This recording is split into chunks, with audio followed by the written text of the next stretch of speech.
Good morning, listeners and viewers. Hey, Jim, Morning, Ammar. you all right? Are you winning? Hmm? Are you winning? Um, 50-50. Can you hear us all right? Hmm? Can you hear me Yeah, okay? yeah, I can. I can now. All right. Okay. I'm obviously moving things around. Um, I've got this newfangled thing as well. I might try that. Although I don't want to be trying things because Sandy told me off the last time for messing around with microphones and whatever else. So let me just do this. Anyway, good morning, listeners and viewers. I look in a very odd place, don't I? I look as if I'm in like I don't know. Um, I'm in a beautiful location. I need to set the camera up so that it's facing the other way is what I need to do. But anyway, good morning, listeners and viewers. You're listening to Ammar and Jaff. live on our weekly radio show right here on Spice FM. Each week we're trying to bring some views, news, and one or two clues from the business world. Asian Business Connections aims to connect, support, and promote the Asian and wider communities. And we'll be talking shop quite literally, not just corner shops, whether you're looking to start a business, have an existing business, or you just want to talk business, we can help. We can't help, only we do help. Absolutely. Yeah. It's it's an interesting time. Obviously, we sadly recognize the challenge in Manchester and continue to call for peace upon everyone. And our thoughts are with the families of all of those affected. And yeah, sad state of affairs, Jeff, isn't it? Generally, it's like, Yeah, I think, we've said, fortunately, we seem to talk about these things on a week-to-week basis. I think um, the world is just, I think it's just all crazy at the moment. I mean, all we want is human beings is to, love thy neighbor, um, be kind, be good. Why is that so difficult, Ammar? I don't understand.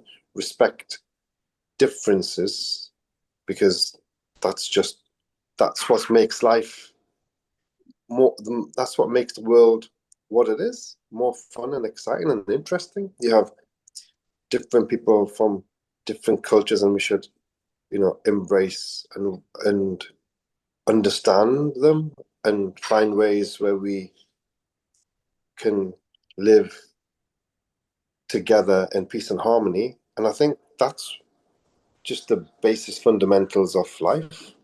And I think it's so simple, Amar.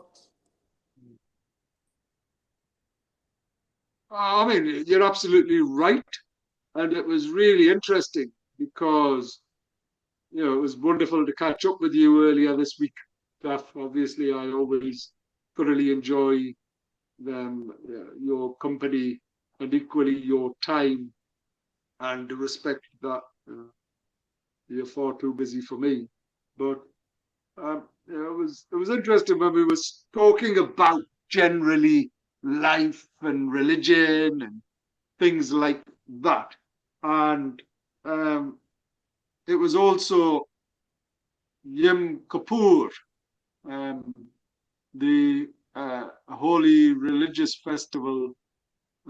It's a Jewish festival, but actually, what it relates to is a prophet that is recognized from all of the three major religions. So, well, certainly the two major religions and Judaism as well. But the um, the fact that Prophet Moses went up and down the mountain, um, and it there was a particular word that it translates into, which was a bit like renewal.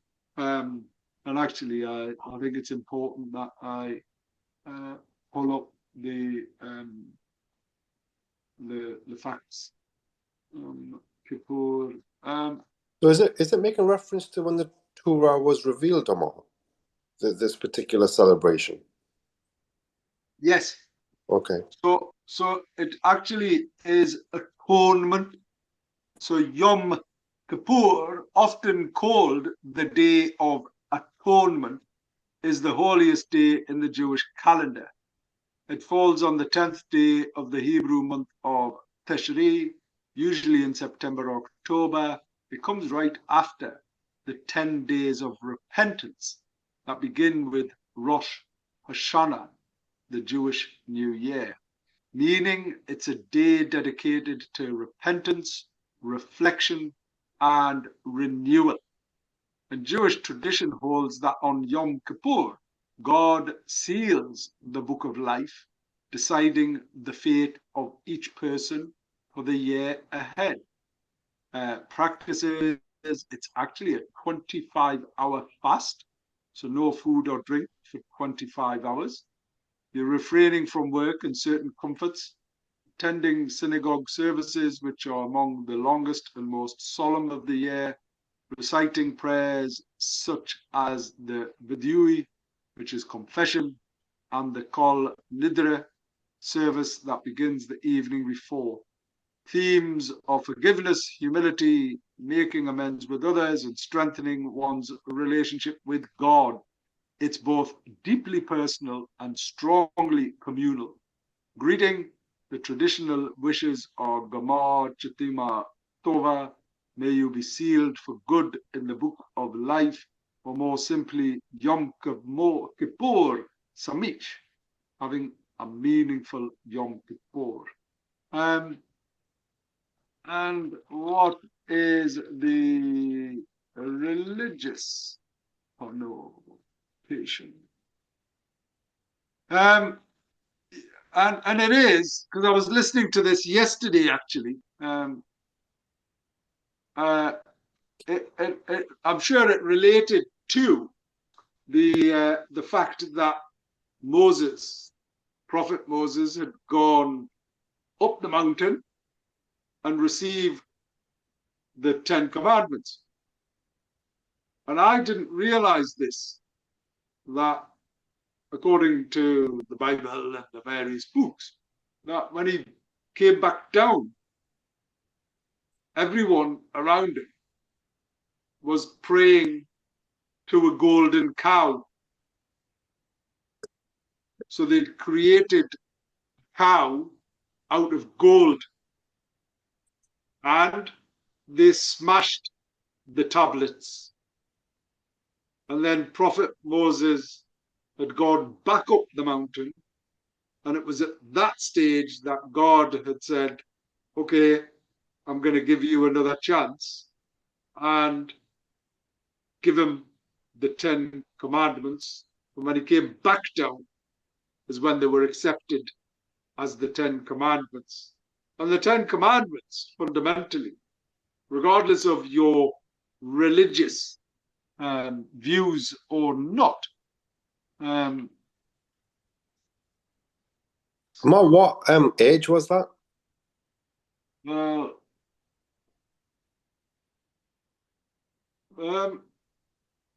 So when Moses came down from Mount Sinai after receiving the 10 Commandments, he found the Israelites worshipping the golden calf. In anger, he smashed the stone tablets. This was seen as a massive betrayal, a national sin. Then Moses went back up Mount Sinai, plead with God to forgive the people according to tradition. This happened in 3 stages over 3 sets of 40 days each. The climax on Yom Kippur, on the 10th of Tishri, the date that later became Yom Kippur, God forgave the Israelites and gave Moses a second set of tablets. This moment of divine forgiveness is the origin of Yom Kippur as the Day of Atonement. Why this matters religiously is it establishes the principle that even after great sin, forgiveness and renewal are possible. It shows the power of intercession and repentance, and Moses is seen as the ultimate advocate for his people. It explains the emphasis on confession, prayer, and mercy, and runs through Yom Kippur's liturgy, is what it is. I don't know when it was. I mean, when was Prophet Moses around? Well, if Jesus was around 2,000 years ago, and then Prophet Muhammad was around 1,400 years ago, so I'm presuming it's going to be at least 1,000 years before that. So it's like 1000 BC. That's, I mean, I'm probably wrong, but maybe he's lived a lot. Maybe he's, I don't know. Is it not? Can you not do like ask? Yeah, of course I can. Ask one of them people, man. Ask AI. He'll tell you the answer. That's exactly what I'm doing. You don't hear me typing like the future is what it is. When was Moses alive? It was Moses lived around 14th or 13th century before Christ. So 3,500 years ago, maybe? 3,500 years ago. Yeah, that probably makes sense. Yeah, so it's 3,500 years ago, or thereabouts. Anyway, this is show business, and we're talking about show and business. We were just sharing some. I find this quite interesting, and actually, what are the 10 commandments? I think let's just touch upon the 10 commandments, and let's touch upon the relevance of the 10 commandments to people, but also how might they be perceived from a business perspective, chap. Mm-hmm.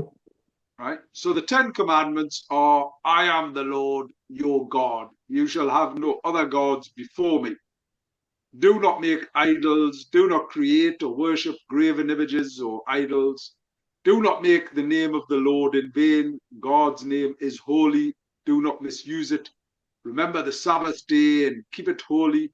Rest on the seventh day as God did after creation. Honor your father and mother. Respect and care for your parents. Do not murder. Do not commit adultery. Do not steal. Do not bear false witness. Or do not lie or give false testimony against others. And do not covet. Do not desire your neighbor's house, spouse, or possessions. Wow. It's interesting, right? Brilliant. Certainly the latter statements are fundamentally the code for life, aren't they? I like the last one. Do not covet. Yeah, do not desire your neighbor's house, spouse, or possession. I mean, That's just brilliant. Who says things like that these days? That's just such an. Hey, I just said it. Yeah, it's a great statement, that, isn't it, Ammar? It's beautiful. It's beautiful. And let me, because it is about show business, and here's how we could reframe this, right? Is from a business perspective, and certainly not from a disrespectful or, any that type of thing. But if we were going to try and relate this, no other gods before me, stay true to your purpose, right? What's your purpose? Don't get distracted by every shiny new thing. Know your mission and stick to it.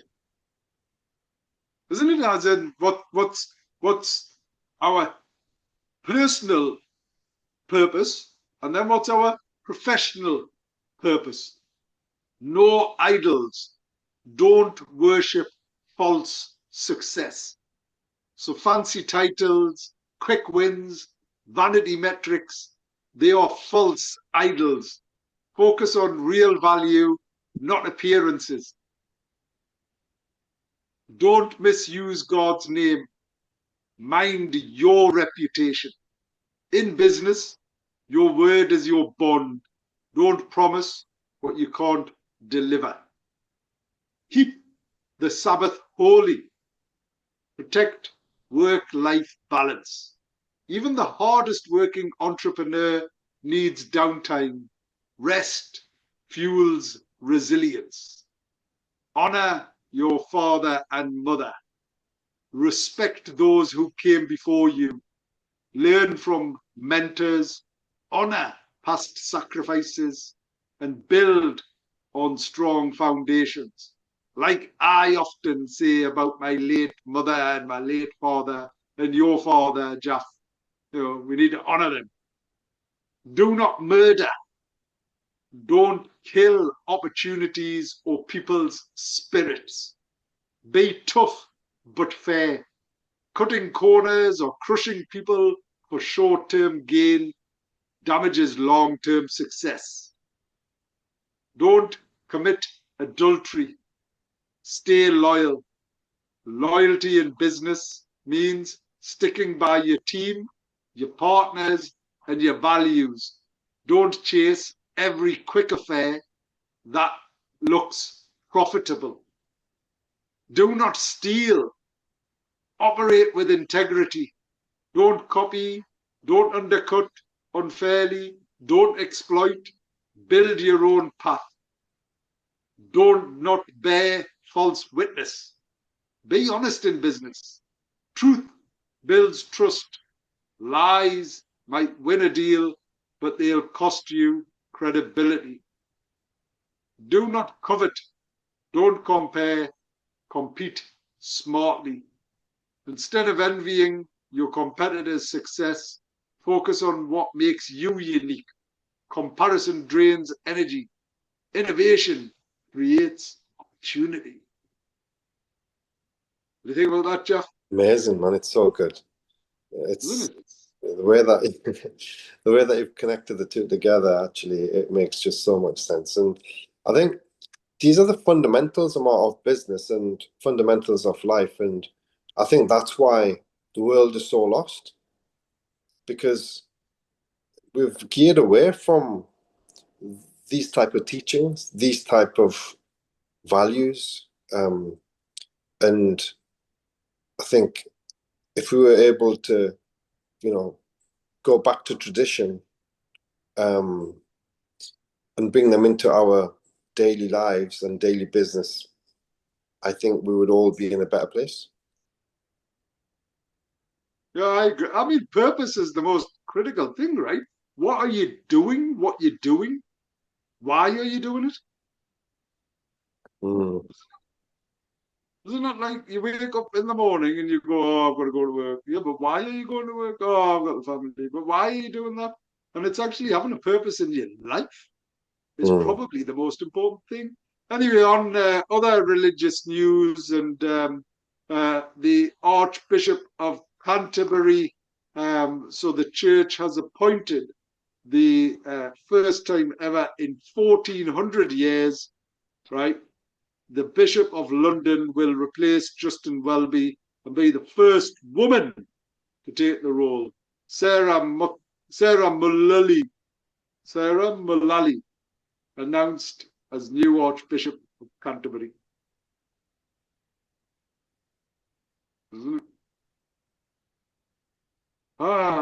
So it is very interesting, is it not, Jaff?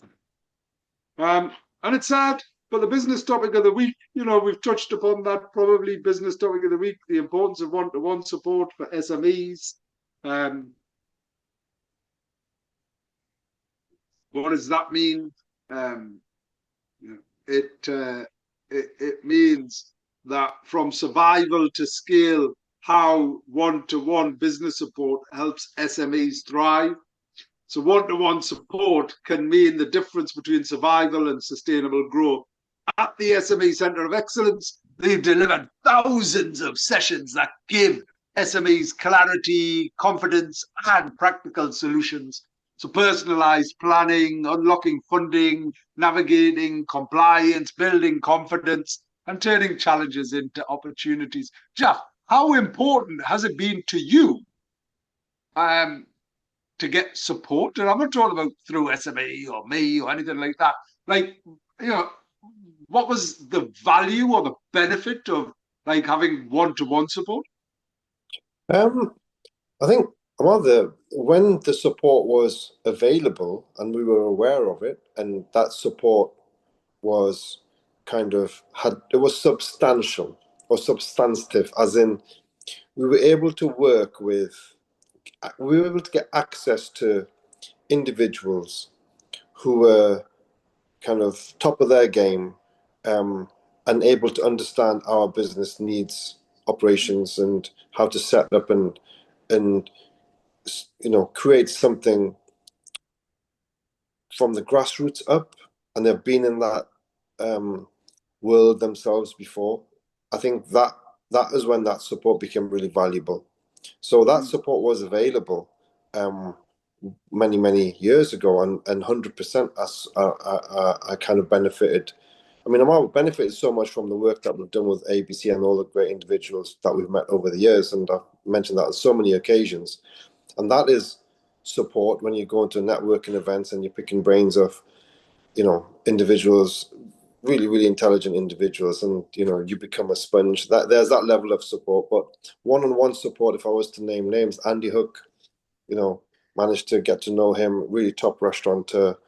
When I was setting up Dabawal in 2008, and he was really involved because I got him via some support that was available, along with Stefan Lewinsky from Carol Marketing, really great, marketing guru.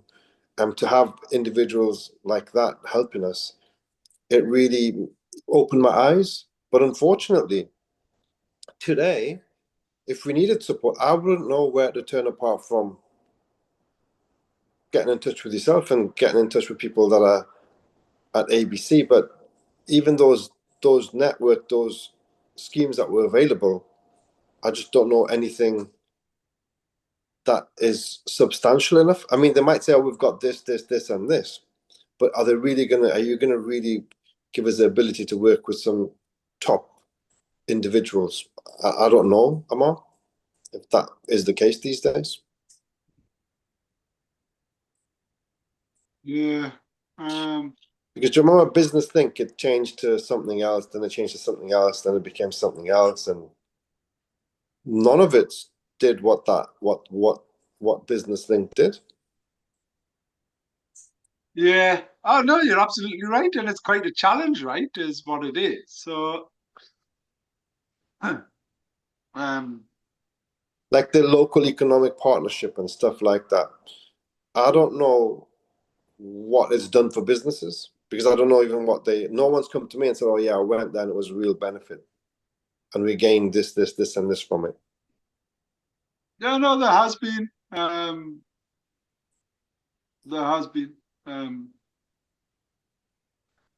uh, and I think the um, you know, just thinking out loud, the landscape's changed. There's less money. There's less even experience and expertise. The people who are primarily delivering support, sadly, have never run a business. At least when you had the likes of Andy Hook and whatever else, they were successful people, weren't they? You could go out and you Well, could buy that service. yeah, Um, well, the word that you just used, Amar, they were experts, yeah. and they were experts in the real world where they've done something and they understand the practicalities of it. And they were the best in class in the industry. And we had access to those individuals, because, those individuals, if you're going to be best in class, Amar, you're going to want to charge appropriately. And if there's an organization who's going to pay for their services for you to benefit from, which was effectively the arrangement, then that can lead to creation of great things, that would benefit the local economy and the wider economy. Mm. I think it's just simple logic. And I guess with all things, there's a government change, and they decide to think, oh well, we can do better, we can change this and A, B, C, and D, and they make the changes and they ruin something that was amazing. Yeah, and it's crazy, isn't it? Anyway, some headlines. This it was interesting. Allegedly, Baroness Michelle Morn has accused Chancellor Rachel Reeves of fueling a government vendetta against her. That was an interesting thing, wasn't it? That whole. I mean, how much money did people make out of COVID? Well, she made 50 million squid, didn't she? Because she was like buddies with Boris. She's like 65. There's 55. allegedly Yeah, I 65. mean, she's living it large, isn't she? She's like got the boat and she's in the sun and enjoying life. Yeah. Um, it's interesting, and UK growth slows sharply, which is all right. Well, we're probably expecting that, weren't we? As in Well, we've been experiencing saying it. yeah, of course, we've been saying that that is a reality, no matter how they try and wash the statistics and make it look as good as possible. There's nothing that can take away from what the reality is. The reality is that the economy, I'm pretty sure it's in a recession. It's on a downward spiral for sure. Yeah, I agree. I agree, and you're right. Yes, it is very challenging right now. Out there. And then the real nationalisation, I mean, that just doesn't work. The real is challenging. It's incredibly hard and painful, isn't it? Hmm. The railways. Yeah, and they're just looking at I'm, renationalising them. I'm not, what? Why is that? Why can't a business guru kind of look at that and fix it? Surely it's something that they can get their heads around and fix, because I just can't see why and how a rail nationalization is going to really kind of lead to um, progress and development, because we've always seen that when the public sector and the governments get involved, things are just not as good as what they would be in the private sector. So why can't some private companies look at that and, you know, look at it as a serious business and turn things around? Would it be because the railway lines um, is obviously probably what wouldn't be owned by the railway companies? Is that, don't know what the schematics of that is. Is that owned by um, the public sector? Is it owned by the government? And then that is what the maintenance cost of something like that, because it seems to be ongoing works, especially on a Sunday. Ammar, I don't know if you ever traveled on a Sunday. My goodness, it's a nightmare. The amount of tracks that are kind of closed and diverted and A, B, C, and D.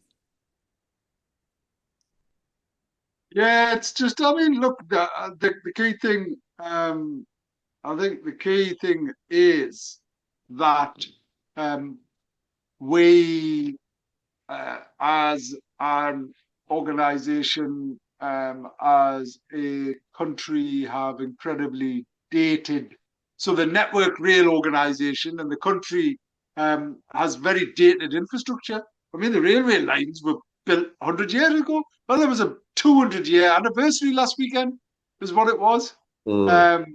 So recognizing that is part of the issue. And then how do you maintain that whilst and repair and you renew it whilst running a railway? And Ammar, is HS2, is that just completely, No, it's still sort of happening, isn't it? Just, I is mean, it? what should have happened is that money, what we should have done is used that money to upgrade existing structure and infrastructure. That's what should have happened. Mm, And, one of the things that you could do is actually introduce actually introduce a slightly different approach, and or look at innovation. This is the thing that I don't get. Why aren't you innovating around this? Mm. Yeah, well, I mean, the railway is so important. And if it was improved, imagine you can get to London in an hour in this era, or an hour and a half.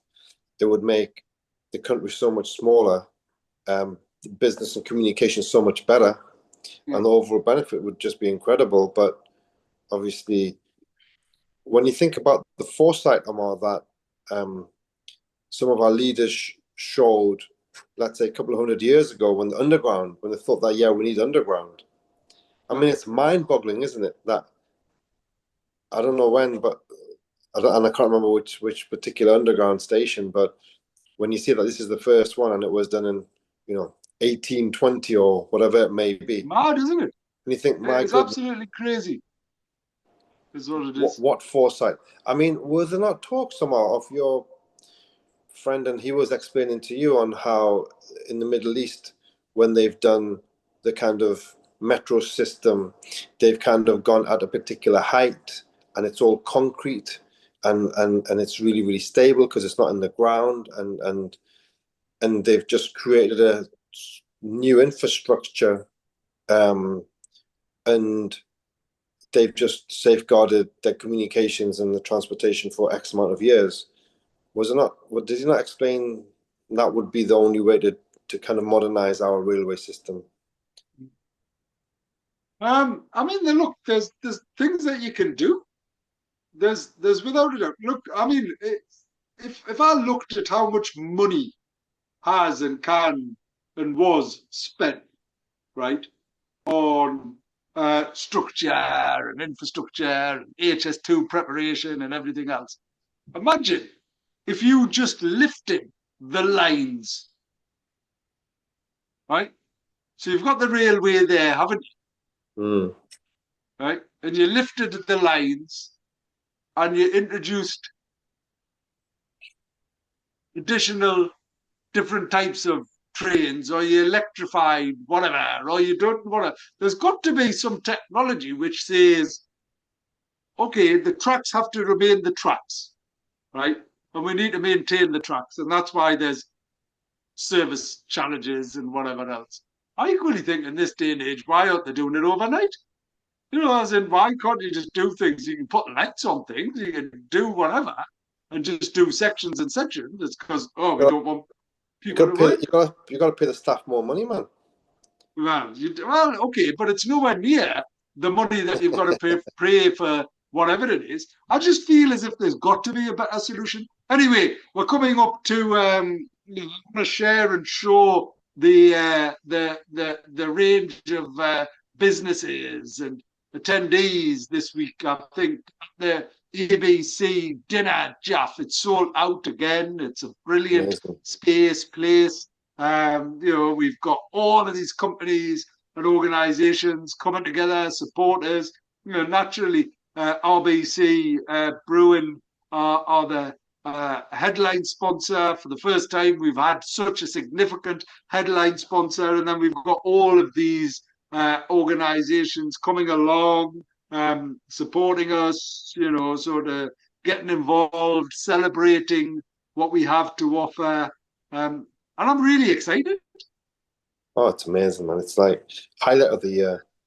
It's just it's an event that brings everyone together. But I think I love Tommy as well, because Tommy's good. where Tommy's, he adds that bit of yeah. kind of, you want to go out and you want to have a bit of fun and have a bit of a laugh as well.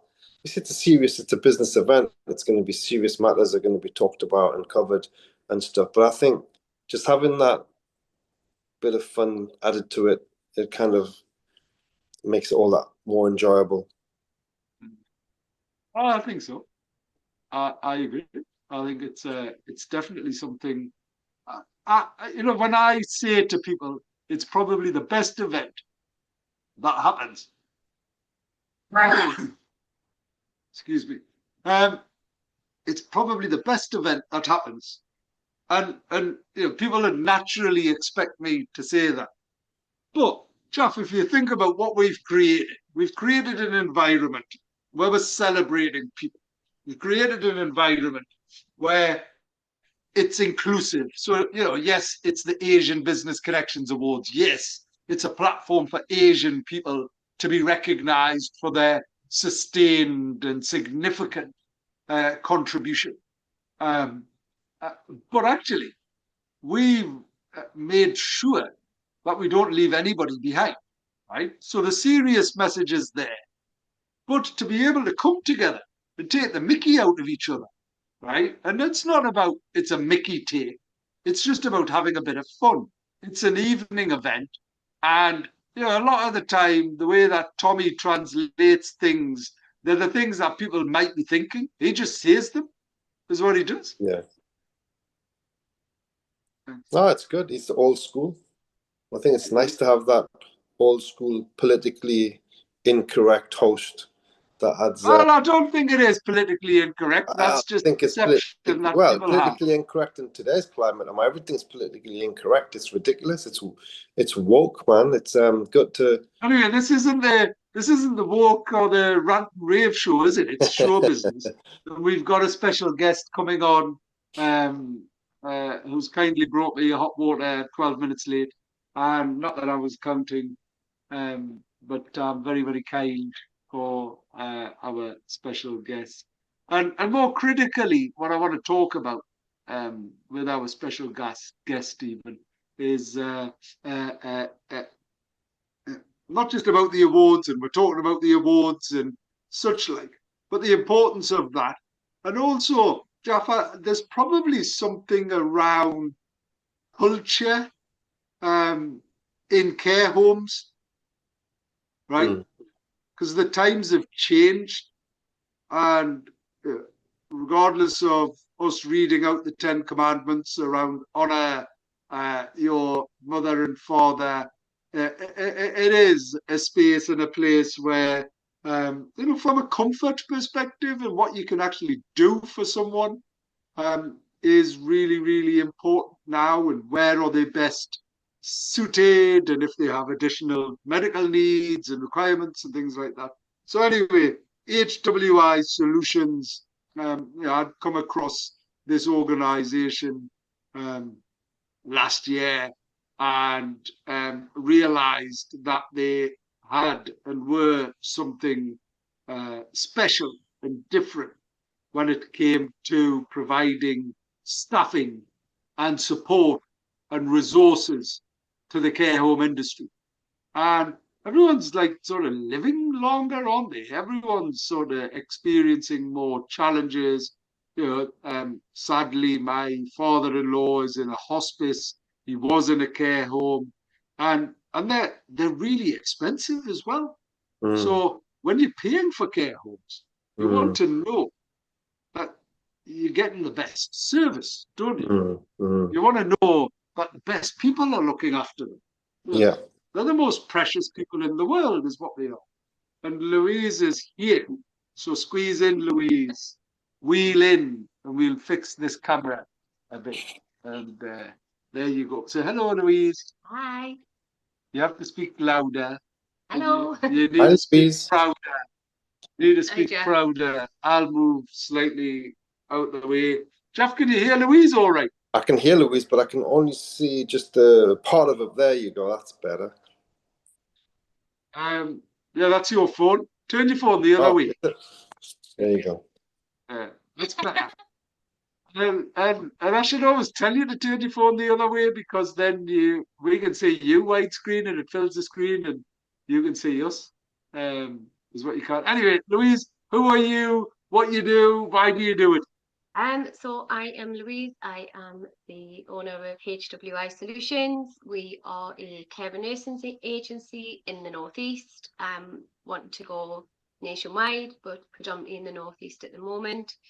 I've worked in healthcare for over 25 years, doing a wide range of different roles. And my passion is that I care. And I want to make sure that my staff deliver the highest standard going into a care home when a care home needs that shortfall filled. We have we're a little bit different as a care nursing agency because we have a clinical lead in post. What does that mean? Sorry, what's a clinical lead? So we have another Louise who is our clinical lead. So what she does is she does all of our clinical training that we provide to care homes, but we also she can do health and safety. She's a health and safety trainer, so that can be delivered to any business. Louise's main role is doing competencies, clinical training, and mandatory training to our staff. So if there's a care home that has a medication error, it'll go to Louise and she will do reflective practice on the team. She will look if there's any training needed. She will work closely with the care homes to reduce medication errors or any clinical issues that we have. She is a registered nurse as well, so her background is high dependency unit. So she's a very, very, very great nurse to have as my clinical lead. So any clinical issues, Louise deals with all of them. And yeah, I started HWI because I wanted to be a little bit of a difference. Because, you know, I've done the roles of in a care home. So I've been a registered manager before, been a regional manager. I've done senior work, I've done care work. So for me, it's about making sure that we still follow the CQC guidance for each care home that they have to follow. And we adopt that when we're doing recruitment for our staff. Brilliant. And why did you want to get involved with ABC? Because of the inclusion part of it, we have a very diverse staff base, and I think it's really, really good. Some of our staff are coming to the awards with us this year. Oh, brilliant. So, and what did you think about it last year? We loved the awards last year. Why? What did you love? So much fun. Really, really fun. Really good night. Food was amazing. Atmosphere was great. And yeah, it was just a really, really, really good night. Brilliant. Thank you for that and saying that. But talking about inclusion, right? And talking about culture and perception and things like that. Now, care homes. Jeff, I don't know. What's your perception of a care home? I mean, I think my perception has evolved. I think it was just somewhere that the elderly would go to or be sent to when they had no one at home to look after them. Effectively, I think being from our culture, it wasn't something that was that important to us because we have that extended family thing where we're effectively looking after the parents or the elders because they're part of the extended family situation. But I feel that more so today, I think that is changing a bit, isn't it? Because there is more people from the Asian subcontinent that are using care homes than what they would have done traditionally. Well, you're absolutely right. And you know, the level and depth of service and support for a care home is brilliant now. But you know, as anyone who's listening who's got a care home can understand one of the biggest issues and challenges. And actually, Jeff, we talk about this generally, right? Staffing. Now, you as one of the leading global entrepreneurs and restaurateurs with some of the best restaurants in the world, understand the importance of staff and understand the importance of finding the right staff. And it's not necessarily how skilled they are, but it's their attitude, it's their aptitude, it's their, do they turn up at work with, this ambition and hunger and drive to help and genuinely want to help, or are they just, oh my gosh, it's 1 minute to and I better get there, and oh, it's 1 minute to two and I better start putting my jacket on, that type of attitude. You understand that, don't you? Of course, but Ammar, in care homes, are you looking for something a lot more than that? Those are the fundamental basics that you would expect from any employee. But I think what's the most amazing trait that those that care for others have is that empathy.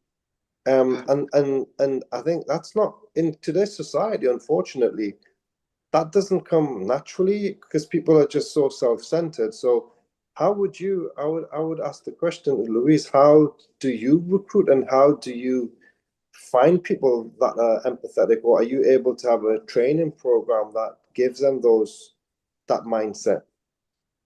So we do, yeah. So when we recruit, sorry, you have to speak up. Sorry. When we recruit, we do have standards and processes that we follow to ensure that the staff are the right people. And for me, you're right in what you're saying. You have to be empathetic, but you also have to care. And for me, if you don't care, you're in the wrong business, because you are looking after elderly people, and you do have to have something about you, because we will not take anybody on that hasn't had 6 months UK care experience, because we can't just send anybody into a care home. So you have to evidence to us that you have worked, and we reference people going back to ensure that what they're saying on their application is. But then also we do, with Louise doing our training, if there's anybody that she's not sure about, we'll also monitor. We also have supervisions. We also work really, really close with the care homes, that if they're saying to us, this person's not a good fit, we dig deep a little bit further as to why. We don't just go, well, I'm sorry, that's who you've got and that's the way it is, because it's not about that. It's about that care home has individuals who need people that, one, care, that are two, have got empathy, and are three, hardworking, because you've got 40, 50 residents that will all have different needs. But you have to put all them hats on to make sure that you're the right person that is helping that team, because it's very much team driven. It isn't about individuals, it's about a team, because there might be 6 or 7 carers on shift with a senior, with a nurse. They've all got to work very closely for 12 hours. And if you've got one person that's not pulling their weight, it's a hard shift. So Louise, sorry, just one last question then. So in a care home, is it an expect, because I don't know anything about the business, but do you have qualified nurses that are there to look after and care for the people in the care homes? Yes. So we supply, currently at the moment, we supply health pairs, seniors, nurses, registered nurses to care homes. So you'll have a residential care home and you'll have a nursing care home, which is, one is nurse led, one isn't. So a senior and a carer can work in a residential nursing home, but if it's a nursing home, then you need to have a registered nurse on shift. My idea for the next phase of HWI, and we did touch a little bit on it at the beginning, is that we're going to recruit for every entity at a care home. So you're going to have kitchen assistants that we're going to apply. You're going to have chefs that we apply. You're going to have maintenance guys, registered managers, admin assistants. So, entertainment staff, everything that is needed in a care home, HWI is going to offer that service to care homes going forward in the next quarter. It's exciting. And coming back to your point, Jack, recognizing how much it is, right, per week for someone to care for someone that's really, really special to you, family member, normally a parent or a grandparent. But equally, you want to make sure that the staff that they have, and yes, every single care home uses temporary staff because it's really hard to maintain staffing, right? So part of their business model is to utilize temporary staff. And the one thing that I've noted and realized, and actually first-hand experience, is you want that temporary staff to follow, particular approach, and it needs to be. You need to ensure that they're caring, that they're competent, and they're compassionate. And the one thing that I've seen, both from a front-facing perspective, but behind the scenes, is these values drive what HWI is all about. And actually, as a care home, and I'm not suggesting anyone should be changing their business model, but as a care home, you might want to just think through, you know what, it's far better and easier for me to use HWI than manage this all myself, because it's really, really hard managing people and staff and everything else, and ensuring that they're skilled up to a certain level, that they're supervised, that they get all of the support that the staff need as well, and they are consistently and constantly delivering care that the people A should expect, B demand, but actually should have in any way. That's what you really want. And the opportunity for a care home provider to simply say, okay, I'm going to give that to HWI, and they're going to look after every element, including now, cleaning staff, hospitality staff, chefs, like pretty much everything. It makes it far easier to manage and maintain that consistent level of service. But yeah, I mean, care homes, they're growing. I was going to say, sadly, we're living longer. Obviously, that's not it's just, it's sadly, we're living longer with additional needs. That's the sad aspect of it. And until we get these wonder pills, actually, as a culture, as a community, it's almost are we able to provide for those people in our homes as much as somebody could if they were 24/7 there, right? Because everyone's got demanding lives, everyone's got whatever. And I'm not suggesting for 1 second that people should be shipping out their parents and grandparents. Absolutely not. It's in the 10 Commandments. You should be honoring your parents, as we talked about. But are you honoring them effectively is one thing. And if I think about our own personal experiences, my father-in-law sadly just had too many clinical needs to be able to stay at home. He couldn't, right? He couldn't get the same clinical care. So respecting that. Anyway, we're coming up to the end of the show. Louise, thank you ever so much for coming on and equally supporting the not-for-profit social enterprise ABC. We're super excited for next week, and we'll all have croaky voices from all of the jeering, cheering next week. Next Friday, we'll talk all about the winners. Please check out the website, and please do follow HWI and understand what they can do for your care homes, and not just your care homes, for anyone who needs care, because they're going to be providing domiciliary care. That's care at home, where you can maintain that same level of compassion, but you need some support. They're going to do that. You've been listening to Ammar and Jeff. live on our weekly show. Louise, On the hour, anything you'd like every to see? hour. From